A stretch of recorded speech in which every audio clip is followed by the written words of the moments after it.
今天闲着没事，把这个菖蒲打理一下。这个季节你看，有的都黄叶了，不过这是正常现象啊。它也是它的新陈代谢，还有这个现在的这个季节造成的。像这个样子就是剃黄，要从根间把它弄掉。为了来年能有一个更好的品相，我们就对它进行剃头一下。实际上剃头的季节应该是春天和秋天，就正常情况下。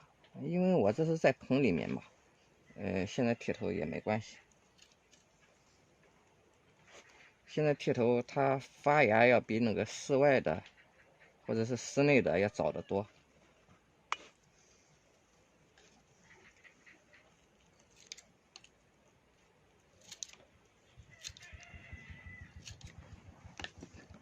就这样剃头，剃头之后它再长出来的效果就是这个样子的。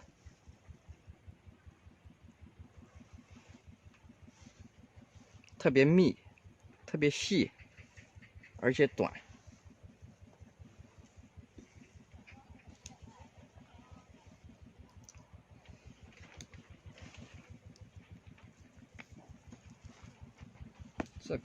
这可是和竹子一块的。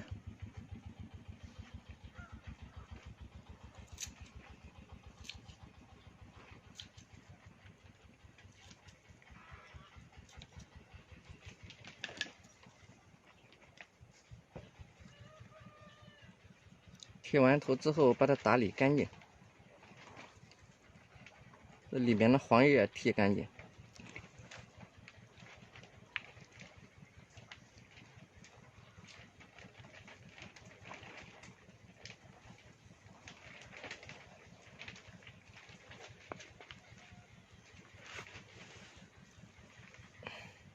看这个黄叶特别多。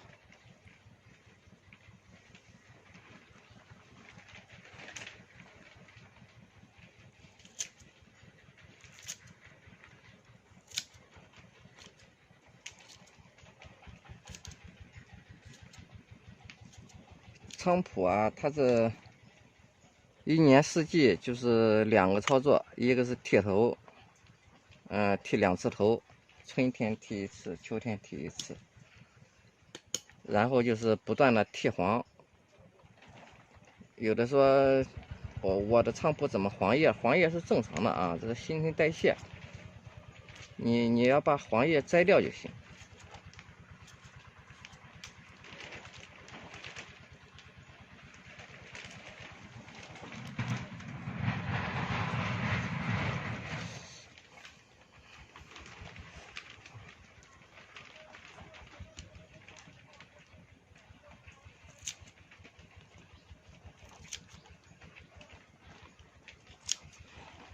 复食的菖蒲啊，最好不要什么换盆啊，什么东西的。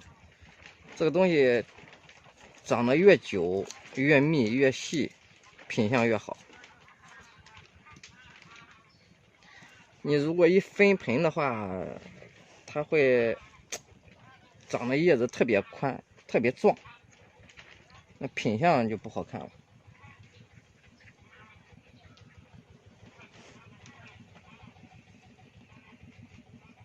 这个挺好，这个和这个石头特别配，和石头你看比较古朴，比较拙，这样子它给这个绿色就有一个鲜明的对比。